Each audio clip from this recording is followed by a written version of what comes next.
Ayan, meron tayong gagawing YBR YTX para ito mga sir na Yamaha. Ito yung pang business type. Ito pinagawa na ito mga sir, kaso hindi rin nawala yung kanyang problema. Mga pinalitan sa makina, lahat ng bearing yan, pinalitan lahat yan, hanggang sa connecting rod pinalitan din. Kaso yung tunog, kung ano yung hindi pa pinapagawa at nung after magawa,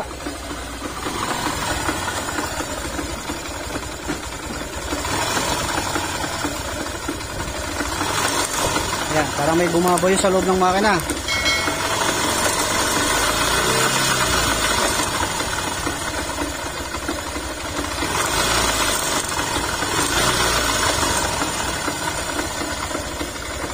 Okay mga senyalis na kabubukas pa lang. So, yan, nag-second option si sir. Kasi pinabibili siya ng ng pisa, yung gear dito na ano ba yun? Parang primary gear ng para umikot yung clutch housing natin. Yun yung pinabibili sa kanya, kaso mahal yun. At bihira na sira, depende na lang kung may bungi o di kaya may history ng natuyuan ng langis, maaaring may sira talaga. Kaya ngayon, check natin, buksan natin to hanggang doon sa taas, pati doon sa kabila, check natin kung ano yung ingay na problema nito. Pati sa post start, ayaw na rin kumana. Ayan, tumutunog lang yung relay. Kapag kaganyan yung problema yan, yung starter lang yan. Check din natin yung mamaya. Panda na ito ulit. Smooth naman siyang paandarin, hindi naman siyang mahirap paandarin.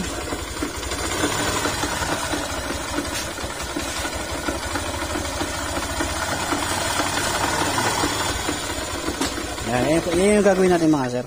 Kaya buksan natin yung kanyang makina para makita natin kung ano yung problema nito. Tanggalin muna natin to. Ito na, tanggalan na natin yung parte ng clutch housing hanggang sa clutch cover. Ito na yung mga pisa niya. Yan, halos lahat ng bearing nito mga sir, napalitan lahat yan. Hanggang sa connecting rod, napalitan din yan. Yan, goods na. Hindi ko naman nakikita ng ibang problema yan. Ngayon, para matukoy natin yung pinaka main issue nito, ito, ibabalik muna natin to kasi dito nanggagaling yung problema nito, or yung parang pagka umiikot siya, mayroon siyang something na tunog. Yan, gagawin natin para matukoy natin yung problema nito. Kasi ganito yung ginagawa ko ng mga sir. Ito, ibabalik natin, pero tanggalin nyo yung kanyang kunya, yung dito. Yan, may kunya yan dito. Yan, meron siyang kunya dito, nakalagay yan dyan. Tatanggalin muna natin, tapos ilagay din natin yung kanyang clutch housing. Yan. Okay, ayan. Hindi na umiikot yung sigunyan kasi tinanggal natin yung ito yung nagpapaikot sa clutch housing natin para umandar yung motor or tumakbo. Yan. Isusunod natin ilalagay yung clutch housing para malaman natin kung may problema yung clutch housing, yung gear, kasi napalitan na ng rebate to, or yung damper napalitan na rin ito mga sir.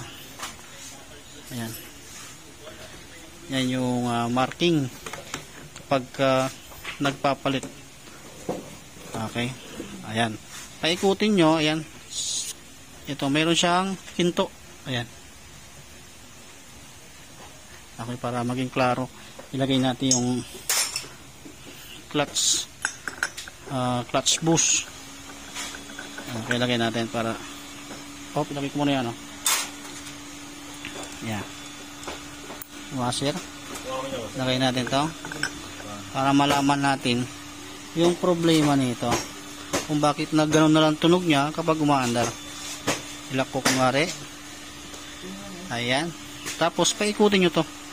Ayan, tapos pakinggan nyo yung tunog niya.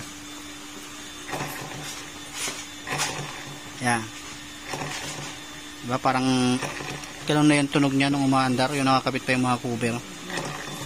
Yan. Tapos kapag ano, galaw-galaw nyo to yun. Parang umihinto.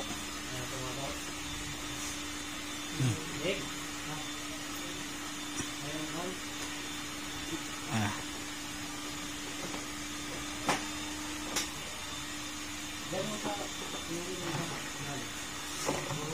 Okay, tapos alamin natin kung saan parting ipin. Ayan. Diyan, nag-stack up yan dyan. Ayan o. Okay natin ngayon. Tingnan natin kung ano yung naging problema nito. Ayan, tanggalin natin.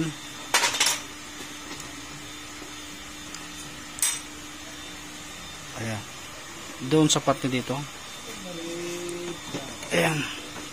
Ayun. Ayan, pansin niyo. Ayan o. Parang makintab. Yan, nagkaroon siya ng problema. Pero dati daw ito, hindi naman ito ganito. Ilawan natin para maklaro niya.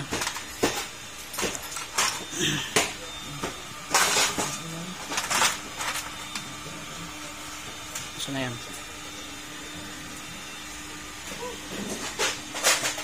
Yan.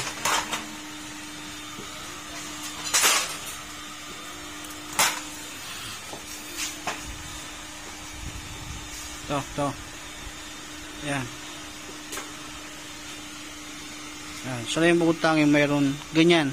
At makikita nyo dito, ayan, walang tapyas ito sa tabi niya. Yun sa kanya may tapyas.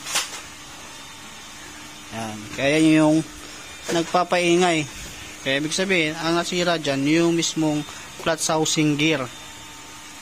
Kaya ganun na yung ingay niya. Kaya ngayon, pinabili ko muna siya ng clutch housing gear. Kasi yung buo niyan mga sir nagkakahalaga ng 7 plus, kaya pinaghanap ko muna siya ng surplus sa online. Ito pinalitan na rin to. Kaya may kalawang kasugarin pa rin yung problema, at hindi ko naman ito nakikitaan ang may problema. Ang nakikitaan ko lang problema yung clutch housing. Kaya hintayin natin yung kapalit nyan para maisalpak natin dito. Ito na, dali nakabili na si tropa ng clutch housing. Ito mga sir, nabili niya ito na. Magkabili mo? Wala ito? 3.8 kasama to. Kasi ito lang yung kailangan natin. Kaso sa motor niya naman din ito gagamitin. Ito, i-imbak niya na to. Kasi goods pa naman yung nandito. Ang kuha lang natin ito. Ngayon, bago natin testing muna natin. Lagay muna natin to. Tapos lagay natin yung gear na maliit. Parang yung ginawa natin kanina. Okay, yan. Ilagay ko na. Tapos maglalagay ako ng langis dito sa gear. Ito. Lagyan natin. Kasi bago yung ating clutch housing. Yan. Smooth na oh. Wala nang hindi na siya humihinto. Ayan. Wala na yung hinto-hinto. Dapat yung dumudila sa likod. Yan. Bago na kasi ito mga sir. Nabili niya ng 3.8 kasama yung yung ganito. Mahal naman talaga pisa ng ng ganitong motor. Okay, goods na yan. Babalik na natin lahat. Tapos panday natin uli. Ayan. Ilagay ko na yung bagong clutch housing natin. Tapos ito, baliktad kasi yung pagkakalagay nung ito. Itong gear na yan, baliktad. Pag ganun. Kaya binalik ko sa dati. At ilalagay natin itong gasket nya. Kaya nabili mo nito? 225. 225. Mahal ano? Papel lang. Ay, karton lang yan. Sige, lagyan natin to. Okay, ito. Nabalik ko na yung cover niya mga sir. Ayan. Try na natin itong panda rin. Ayan, panda natin. Stop natin.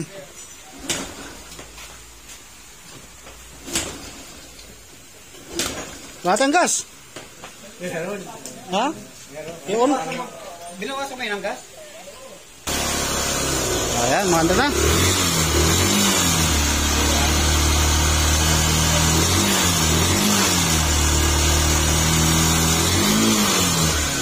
Nawala na yung ingay niya. Dahil lang dun sa dati naman daw kasi hindi naman ganyan. Kaso pansin ko nga rin din, baliktad yung pagkakakabit ng ng gear. Yung kalansing narinig nyo, panlabas na lang yun. Okay na, goods na goods na. Kabiyahe na to.